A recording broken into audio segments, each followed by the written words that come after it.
in people's lives, there's only maybe a half dozen, 7, 8 categories that really matter. Most people, they major in minor things. They focus on stuff that doesn't matter. They know more about this celebrity going in and out of rehab than they do about their own personal development. But I look at and say, if you look at your body, without that, everything else is out the door. You don't want to be richest man in the graveyard. That's not going to do it. If there is energy, if there's vitality, if there's strength, it's going to show up in your relationship. It's going to show up in your business, show up in your life.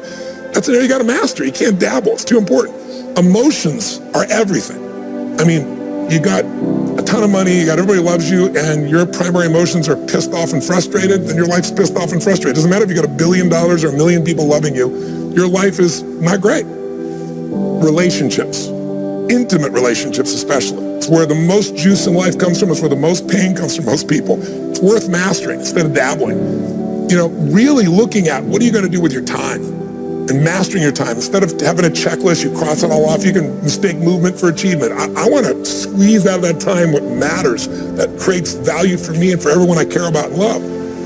What about your career or your business and the mastery of that instead of dabbling? Most businesses are dabblers. That's why they don't make it. 96%, any 10-year period of time, 4% make it. That doesn't even mean they're profitable. And it does not mean they're enjoying themselves, all right? Or they're getting anybody else to feel good. Really mastering money so that it's not a question in your life. You can do and be and give and share as much as you want. You're not stressed about it. You live in a place of abundance. And then spiritually, really, I think, I don't tell people what to believe spiritually, but I believe that ultimately, whatever you believe, you got to live it. And it should lead to growing and giving. If you're growing, you feel alive. If you're giving, you feel 10 times more alive. And I think if someone can celebrate and give, then that's spiritual state. So to me, those are the areas I look at mastering.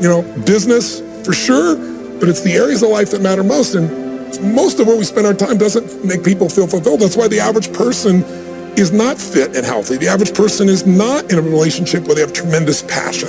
I'm not a dummy. I'm not a positive thinker. I know the truth. The average person is not successful in business. The average person is not earning what they want to earn. But you know what? Very few people have those things, but a few do. A few are happy, fulfilled, spiritually alive, financially strong, their business is growing, they have passionate love affairs, and I'm obsessed with finding the few who do and find out what they do different and teaching to everybody. Everyone's going to measure themselves differently because everyone values things differently. Some people value success or significance. Some people value love more. Some value just basic levels of certainty. So when I look at the specific metrics, I really look at metrics of what are the things that need to be measured to know if your life is going to work or not. So I look at it as our whole lives are guided moment to moment by the state we're in. Learning how to change your state, not bullshit, not fake, but to go from pissed off, frustrated, freaked out to back in your center or creative or determined or something that's going to move you forward. It's going to create a better quality of life for you and others. That's a critical skill set. So moment to moment, our life's controlled by our states. Yep. If you're in an angry state, you're going to respond differently than if you're feeling playful. But what controls those states long term is your model of the world, your worldview. And I look at that as having, as a metric, 3 things that I look at. I look to see first, what are the targets you're after? The target is, everyone has different goals and dreams and desires. But as I traveled around the world to 100 countries, I started going, holy shit, I'm seeing the same problems. What's underneath it? I began to see that there are these same 6 human needs that we all have, the same needs. We all have a need for certainty, that we can avoid pain and we can have some pleasure, some comfort. We all need uncertainty. We need variety, or we feel dead inside. If you're totally certain, you're bored. If you have total variety, you're like freak out. And it's not a balance. It's learning which of these you need more as a person. Everyone's developed a different set of values in that area. The need for significance, to feel unique, special, important, the need to feel loved, the need to grow, and the need to contribute. Some people value certainty at the top of their list. That's their center of their target. I don't want to do anything unless I know it's going to work. I don't want to do anything unless it's the same. If you change anything, they freak out. If certainty is the number one thing on your list, everyone has the same needs, but if it's number one, I know how your life's going to be. I can predict the direction of your life and therefore the destination to some extent. If you're driven by love first, you want certainty too, but love is higher, you're going to behave very differently than if you're driven by significance. I have to be the one. So I look to see which of those needs are the top 2 on your list because they control your life. Yep. The 2 that most people have, 90% of the planet, if you said, of all these needs, which one do you really focus on most day to day? Everybody wants love. But what do you focus on? Most people focus on being significant. We live in a Facebook world where people fake their life, put new filters, make it look different than it really is, tell stories that, are totally full of it to make themselves look good. Because we live in this kind of false world where significance is more important than love. And it separates us. And the other one that we see most often is certainty. People want to be certain before they can do something. You couldn't have started a business like you had if you were absolutely certain before you started. You can never build a business with that. You can never build a great relationship, because if it's based on certainty, then everybody's got to stay the same and never change, which means you're never going to grow, which means you're going to be miserable. Right. So my metrics are, I want to find out what's driving you. And I want to see, is it healthy or unhealthy? You can have two people be driven by significance, though, and do it with a different set of rules. That's the second piece I measure. The beliefs or rules of how to fulfill that target. But I want to be more clear about something. An extraordinary life is life on your terms, and there's two parts. Part one to have an extraordinary life is mastering the skill of the science of achievement. How do I take what I envision and make it real? And how do I do that quicker, faster, better, easier? The ability to manifest what you come up with and make it real, like you've done with your company, yes, that's a skill set. I spend an unbelievable amount of time helping people do it faster, quicker, better, showing them the shortcuts, teaching them the strategies, modeling what works so you can save yourself a decade. But I would submit to you that having done this for 38 years with, 50 million people at this stage, I can tell you that the science of achievement, there are a lot of people that are damn good at that, and they still don't have an extraordinary life. They have an extraordinary life. You see it as extraordinary, but I get the phone call from the multi-billionaire who tells me he wants to do this thing on his business, but what he really find out is he's miserable as hell, and he's hoping somehow I'm going to rub off on him on that side too. Right. And so I give him what he asked for, the change in his business, but I also give him what he needs, which is the change inside of him. So the second skill is the art of fulfillment. If you want an extraordinary life, you can't just achieve, you got to be fulfilled. As simplistic as that sounds, but it's an art. It's not a science. Sure. It's a science to making money, come on. Any age, any color, any background, any gender, if you do these things, you'll have an abundance of money. You do these things, you're going to have too much month at the end of the money. You're going to have financial stress, right? Body. Everyone's biochemically different, but you and I both know there's fundamental rules, laws. There's a science to the body. You violate that science, you're going to have disease. You're going to have low energy. You align with that, you're going to have an abundance of energy. It's going to affect everything in your life. It's a science. Fulfillment's not like that. Fulfillment is as different as our human beings. You want to know what God or the universe likes? Look at the jungle, look at the forest. Right. It's diverse, right? So most people think, well, I want to get that because they've been modeling somebody else, and that might work on how to achieve something. It'll never work for what to fulfill you. How many people you know, like you, got what you thought you wanted, and you weren't fulfilled? Right. And that, I always tell people, success without fulfillment is the ultimate failure. The ultimate failure. Because if you go at something and you fail and you're an achiever, you don't fail. You go, I learned something, I'll just try something else. Right. I'm going to still get there. But when you succeed and you're not happy. So a perfect example of this, I mentioned in the seminar you were there because it hit me about a year and a month ago, we lost what I consider a national treasure, Robin Williams. And I asked people, how many of you love Robin Williams? Everybody raising their hand all around the world, right? He made people laugh. People were touched by him. So how good was he at the science of achievement? I mean, he wanted to be a great comedian, make the whole world laugh. He did. He wanted to have his own TV show. He did. He wanted the #1 show. He did it. He wanted to make movies. He did. He wanted to have an Academy Award for not being funny, dramatic, and he did it. Right? He did it. Yeah. He said he wanted a beautiful family. He achieved everything, and he hung himself. That's crazy. And I know recently someone's saying, well, he had dementia. He had drug abuse, he had alcohol abuse most of his life because he made everybody happy but whom? Himself. That's the ultimate failure. So if I had no other message to offer your viewers, and you let me give it to them right now, I'll tell you what I believe. I believe our lives are controlled by one force, decisions. I certainly believe in force greater than myself, call it God if you will, grace, whatever you want to call it, the universe. But I also believe it gives us choices. And the decisions we make control us much more than the conditions we meet. It's not the conditions, it's your decisions. Decisions of what to believe, decisions what to do, decisions what to give. I say to people, think about, look back 10 years ago, 5 years ago, 15 years ago, and think of a decision you made. That if you would have made a different decision, you'd have a totally different life today. Better or worse, I don't know, but totally different. The most important decision you can make above any on the face of the earth is deciding that no matter what happens in your life, no matter what happens, you're going to live in a beautiful state. The decision to say, I am not going to suffer. That if suffering arises, pain's one thing, suffering's another.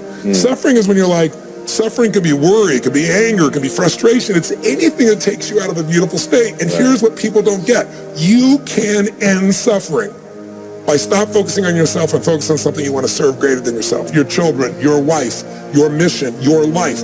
You can get out of it in an instant because the nature of the human mind is to constantly compare things. Your mind, your brain is a 2 million year old device, and it is not designed to make you happy. It's designed to make you, it's designed to make you survive. Right. And that's why it's always looking for what's wrong. But it used to be what's wrong, a saber-toothed tiger, so I can protect myself. Now people are worried about what people think about them, or do they have enough money? When 2/3 of the planet lives on $2 a day, and you're making $38,000, you're rich. The poorest of the poor in our country are considered rich. That's not, I'm not saying they should stay that way. Right. But you can only build on success. My goal would have you consider something. Life is short. We don't know how short it's going to be.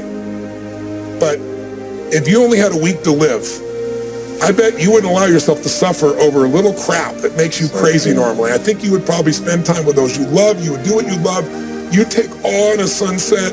You'd smell the air. You would take in everything in those final moments that you possibly do. So my thing is, why wait? Right? Why wait? Why not just decide that if I start to suffer, I know the solution, because suffering is me obsessing about me. You might say, it's not me. I'm worried about my kids because they're not doing well. No, you're worried that you haven't done enough for your kids. It's about you still, right? Yes. You know, you're worried about what was done or what you should have done or what shouldn't have done. And you can end that in an instant by becoming aware of it and saying, I have made the most important decision of all. Right. I'm going to live in a beautiful state. Because here's what's going to happen. Anybody watching, you may lose a family member. You probably will. Somebody may get cancer.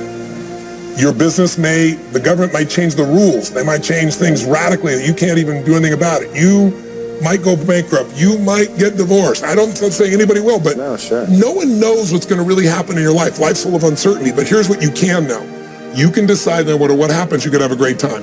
If somebody like Viktor Frankl can be locked up in Auschwitz and come out of that and experience finding joy in the middle of Auschwitz, then human beings have a capacity they've undersold themselves on. We think that the outside world determines how we feel. If people have to behave a certain way, if your husband or your wife or your kids or your coworkers or whoever, your boss, has to behave a certain way for you to be happy, and if they don't, you're unhappy, then you're always going to be unhappy, because the more people around you, the more they're going to change that, because they're all human, right? My invitation is, as great as it is to achieve, more important to enjoy. Right. And if you can enjoy every moment in that state, when you're feeling loving and playful and passionate and curious and awe, you treat other people 100 times better than when you're feeling frustrated, pissed off, overwhelmed, worried, stressed, or feeling sorry for yourself. Right. You're going to be a better parent, you're going to be a better lover, you're going to be a better business person, you're going to have a better life. So my soliloquy is, decide. Decide today. And actually say, what if I cut it off? What if I said, I'm not willing to settle and I'm just going to live in a beautiful state? Doesn't mean you won't feel bad. It doesn't mean you won't stay there. You instantly change. But what the hell is success? It's hitting an expectation. And I always tell people, man, trade your expectations for appreciation, and it's a whole new world instantly. If you can appreciate this moment, if you can't find ecstasy in this moment, in a conversation with a friend and looking in your wife's eyes, being with your children, going on a run, if you can't find ecstasy now, I'm here to tell you, more money, more people, more love, more business, more anything is not going to give you more ecstasy. If you can't do it here now, you're not going to do it there when you got more. So why not do it now and have a rich life right now? I tell people, money, that's one thing. Like having financial abundance, there's skills. That's a science. But wealth, it's a decision. It's like you can be wealthy right now. I live in Fiji a good portion of the time. There are these villagers there. They're the richest people I know. They're happy, they laugh, they love, they don't give a damn about the economics. Other people say they're poor. When I first went there, I was trying to do things for them. They're like, what are you talking about? I'm so happy. Wealthy people come over from the United States and they go travel around and try to figure out what to do, and they're going to spend 9 years to do this and this and this so they can finally sit down and be happy. And the Fijian guy goes, why don't you sit on the beach right now, dude, and experience it? Why spend the 9 years? Why not have it now? That's my invitation.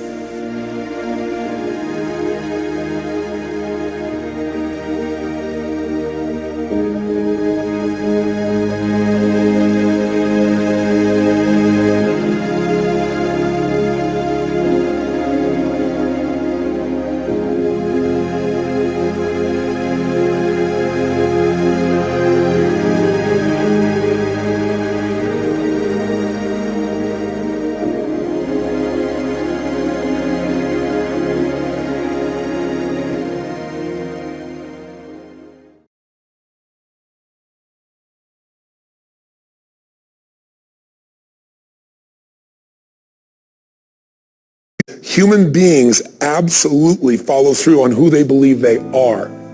If you said to me, well, I'm really going to work hard to stop smoking, but, I've been a smoker my whole life, and I am a smoker. I know your days are numbered. You're going to be back smoking cigarettes again, because we all act consistent with who we believe we are. I tell people the strongest force in the whole human personality is this need to stay consistent with how we define ourselves. If you define yourself as somebody who is really conservative, you're not going to be crazy and act nuts unless you're really drunk or something, and then you can say it's the alcohol, when it's really just you finally getting permission to be yourself. The alcohol is your excuse. If you're a really crazy person, you act crazy, outrageous, playful. You don't act conservative because that's not who you are. Very often people say, well, I can't do that. I'm not that kind of person. And I always say to people, really, when did you define yourself? I mean, really, how many years ago did you come up with what you could and couldn't do in your life? How many years ago? Most people, if they really look at how they're living their life today, it's based on a set of standards, a set of beliefs that they made choices about 10, 20, 30 or more years ago. I mean, very often we made decisions in our youth or very young about what to believe, about what we were capable of, about who we are as a person, and that becomes the glass ceiling, if you will, that controls us. There's a corny metaphor, but